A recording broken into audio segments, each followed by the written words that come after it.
किशोरावस्था से ही मंडराते थे गिद्ध की तरह सभी थे। उनमें सौंदर्य की पुजारी ही गई। दिख जाता था उस वह में निश्चलता का भाव भी शायद न था ऐसा तकदीर में उनका साथ लिया था जन्म ऐसे घरौंदे में जहाँ पिटती थी माँ हर रात अंधेरे के साए में लिपट। सुनती थी सिसकियाँ आधी रात को गहरी नींद से जग पिटती रह जाती थी किवाड़ी समझने को वाकया। बेटी की मनमाहत आवाज़ सुन शायद काट लेती थी दांतों तले माँ उंगली। भोर होते ही लिपट आंचल से माँ छुपा देती थी दर्द सीने में कहकर ये कि बापू ने कर लिया था कुछ नशा अधिक इसीलिए सिसक रही थी कि हो न जाए बापू को तकलीफ नहीं। समझ जब तक न थी समझाती रही अपने बाल मन को।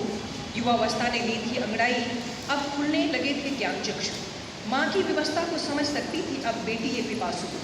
कैसे निकले माँ इस भंवर से हर पल बनी रहती थी जिज्ञासु। इसी धुन में निकल पड़ी एक दिन ऐसे सलाहकार के पास जिसने न जाने पिलाया कौन सा रस और बना दिया बिंदास। अब वो हर रात होती थी उसकी सुहाग रात। रूप और सौंदर्य का तो हर कोई हवा खरीदार।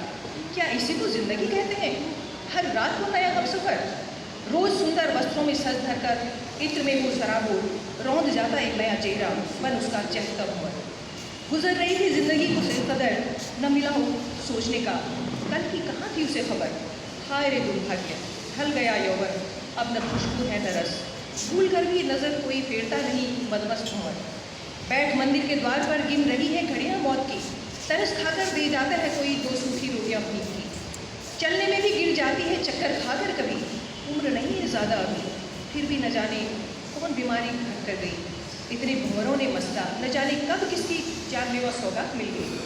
हाँ मैं वही कपड़ी हूँ जिसके गदराए जिस्म पर रस भरे अधरों का पान करते थकते न थे तुम कभी।